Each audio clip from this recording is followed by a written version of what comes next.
Go. I'm going to be using bridging through 10 as my calculation strategy. The first resource that I'm going to use to model this strategy is Numicon. The calculation I'm going to use is 12 take away 5. I will start by using Numicon to model 12 to the children with a block of a 10 and 2. I will then remind the children that they need to take away 5, so I'll add a block of 5 on the top so that they can visualise this. I will then ask them how they can break up a 5 using their number bonds. So they should know that to break up a 5, they can use a 3 and a 2. The children will probably know that to get to 10 from 12, they need to subtract 2. So I'll show this by taking away the 2. So if I take away the 5 and just use the 3 and the 2 there, we take away the 2, so we're now left with 10. They can see that they still need to subtract 3. If the child knows their number bonds, they may even know that 10 subtract 3 is 7. If not, they can just count the remainder to get their answer of 7. So they'll go, there's 3, 1, 2, 3, 4, 5, 6, 7. The resource is great for modelling bridging through 10 because it's very inactive and it provides a very visual representation of how to break up numbers using their number bonds. It's also very bright and colourful, so this will stand out for a reception child and will make it fun and enjoyable content.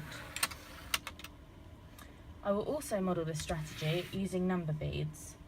Again, doing the calculation 12 take away 5, I will ask the children to count out 12 beads on the bead string. So we've got 12 beads. The children should know through their knowledge of number bonds that to get to 10 they need to take away 2. So 1, 2. They still know that they need to subtract 3 more to get their answer. 1, 2, 3. The children can then count the remainder beads to get their answer of 7. 1, 2, 3, 4, 5, 6, 7. Number beads are great to use as a resource because it's colour coordinated into 10s, so it can support the children visually when working out how to get to 10. It's also very easy to break up the number that they're starting with because they're able to separate the beads into 12 units. I wouldn't necessarily use a number line as a resource with a reception children, but I'll be showing this as an example because this is what the children should be aiming to progress onto. I would model this as a symbolic representation, but I wouldn't expect the children I'm working with to draw their own number lines or to write out the number sentence independently. So using the number line, I would start first by writing a 12 because that's the number we're starting with. Because it's a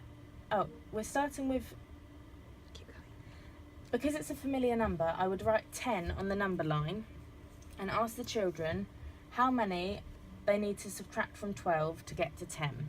The children might already know that to do that we need to subtract 2.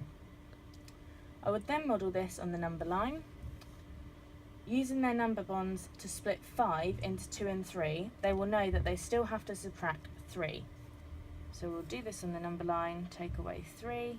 I can then count with the children from 10, so we'll go 10, 9, 8, 7, so they're left with 7, and there's their answer.